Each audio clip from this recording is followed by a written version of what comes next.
আল্লাহ বলবেন হাত কথা বল, হাত সাথে সাথে আওয়াজ দেওয়া শুরু করবে। কেমনে বলবে? কোথায় তার মুখ, কোথায় তার জিহ্বা, আওয়াজটা কেমন, এটা সব কুদরতের ব্যাপার। হাত আল্লাহর সামনে কথা বলবেন, ও দয়ার মালিক, তুমি হাতটা দিছো যেই কাজের জন্য সে ডিউটি বান্দা করে নাই। হাত দিয়া মা বাবার খেদমত করবে, করে নাই।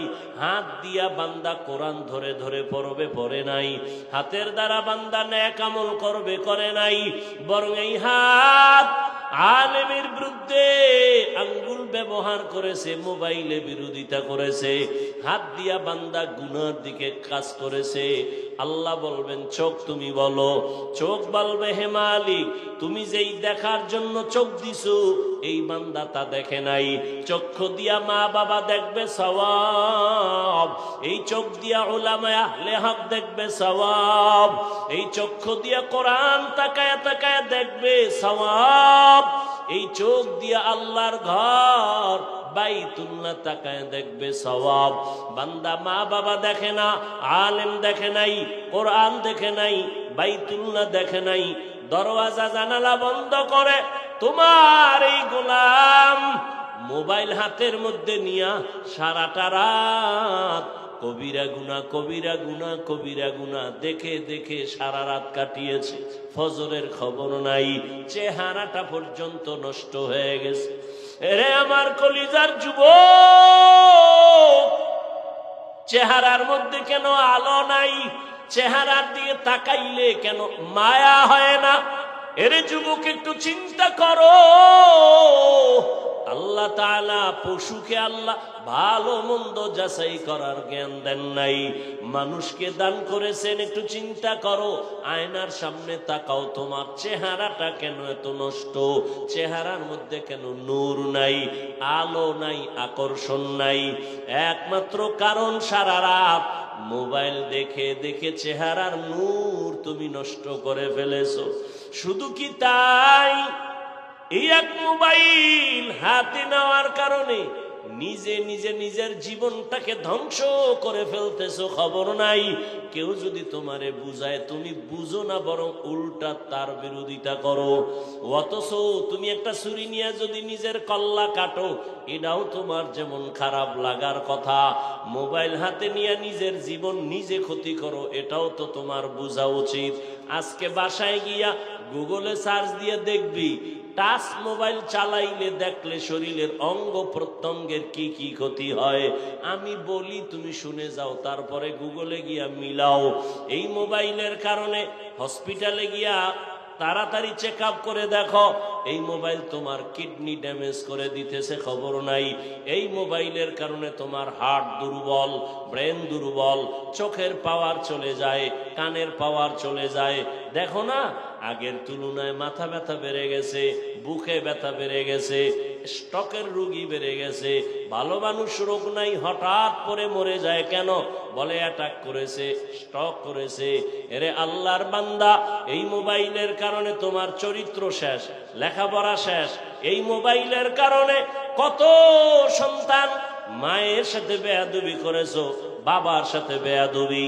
এই মোবাইলের কারণে শিক্ষকের সাথে বেয়াদবি করেছো, এই মোবাইলকে কেন্দ্র করে আলেমের সাথে বেয়াদবি করেছো।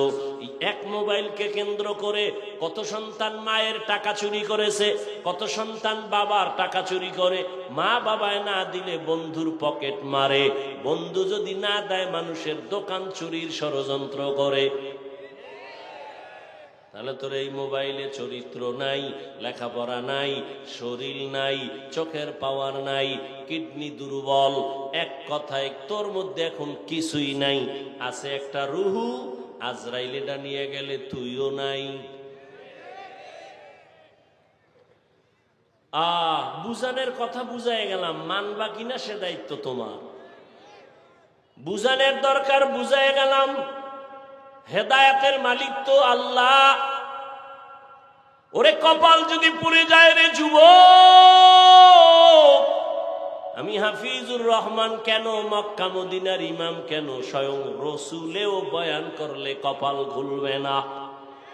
যেই নবীজির চেহারা মোবারক এক নজর দেখলে বান্দার পেটের ক্ষুধা থাকে না।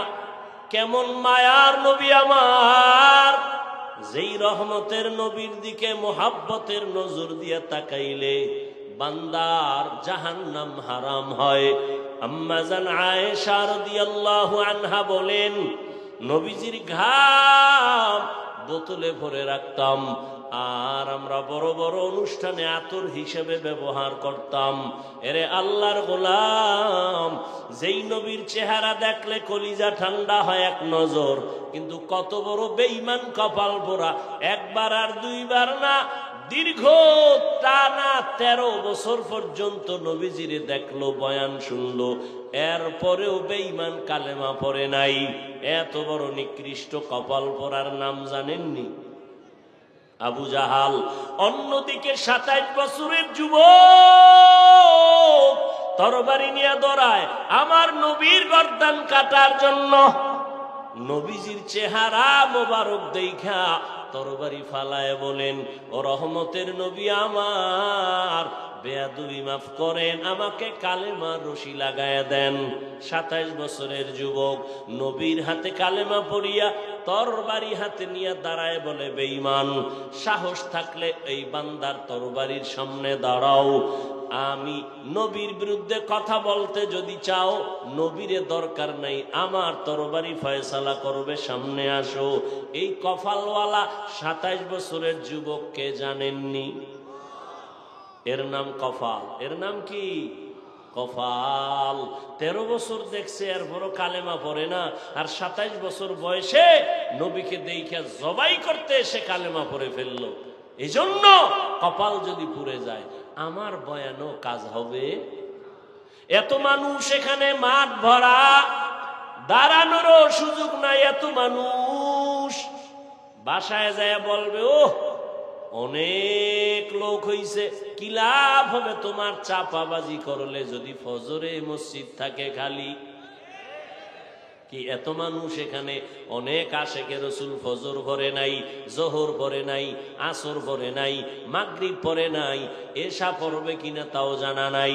আল্লাহ হেদায়াত দান করেন। এরে আমার যুবক বাবা, অনেক দিন পর্যন্ত এই প্রোগ্রামের প্রচারণা চলছে, অনেকে আসবো আসবো বলিয়া আসতে পারে নাই। আর ওই বান্দা যদি শরীয়তের কোনো কারণে আসতে না পারে, আল্লাহ তাকে পুরা সওয়াব দান করবেন। আর একদল কপাল পোড়া এমন এসেছে ওয়াজের প্যান্ডেলে, কিন্তু প্যান্ডেলে ঢুকতে পারে নাই। এরা কই? মহিলা প্যান্ডেল তাওয়াফ করে, আর দোকানে আড্ডা দেয়, আর কবিরা গুনাহ করে। কি দেখছেন নি কারবার? আল্লাহর কুদরতটা কেমন! এটা বেহেশতের বাজার, পাশে জাহান্নামের বাজার। কি আচ্ছা, ওয়াজ উপলক্ষে মার্কেট হবে কেন, দোকান হবে কেন? অনেক দূরের মানুষের একটু চা বিস্কিটের দরকার, দুই একটা চা বিস্কিটের দোকান থাকবে। খেলনার দোকান কেন, বেলুনের দোকান কেন? ওখানে আবার মেয়েরা ঢুকবে কেন, যুবকেরা ঢুকবে কেন? ওখানের এই কবিরা গুনার দায়ভার কারা নিবে? বইলা গেলাম, মানবা কিনা সে দায়িত্ব তোমার। সারা বাংলাদেশের হালাত বড় খারাপ। ও যে আইয়া কপাল ভরা বেলুন কিনছে, বেলুন, প্লাস্টিকের মাছ, কান্দে লয়ে ঝুলতে ঝুলতে বাড়ি যায়। ম্যাডাম জিগাইব, অজেতে কি নিয়ে আইছো? যে মোনাজাতে বেলুন কবুল হয়ে গেছে। আপনারা হাসেন, কত বড় নির্লজ্জ বেহায়া! আপনারা হাসেন, আবার লজ্জা থাকলে কান্না করা উচিত। আমি হাসির ওয়াজ করি নাই, হাসির কথা বলি নাই। এটা এমন একটা প্যান্ডেল, রসুলের হাদিস, এখানে বসার সাথে সাথে গুনাহ মাফ। এইরকম একটা পবিত্র প্যান্ডেলের পাশে আবার জাহান্নামের বাজার হবে, সেখানে বেপরদা নারী ঢুকবে, যুবক যুবতী ঢুকবে, কিচ্ছু বলা যাবে না। জাতির কপাল এত খারাপ, বলে প্রয়োজনে বক্তা বাদ দাও, আমগো আকাম বাদ দিব না। বলবে এত হুজুর ওয়াজ করলো, কারো লাগলো না, ওনার এত লাগলো কেন? বাদ দে এই হুজুর, আমগো আকাম চলবে। এ জাতির কপাল চূড়ান্ত খারাপের দিকে চলছে। কে বলবে এই কথা, কে শুনবে এই কথা, কে মানবে এই কথা? কেন এত সুন্দর বেহেশতের বাগান, যেখানে বসলেই গুনাহ মাফ,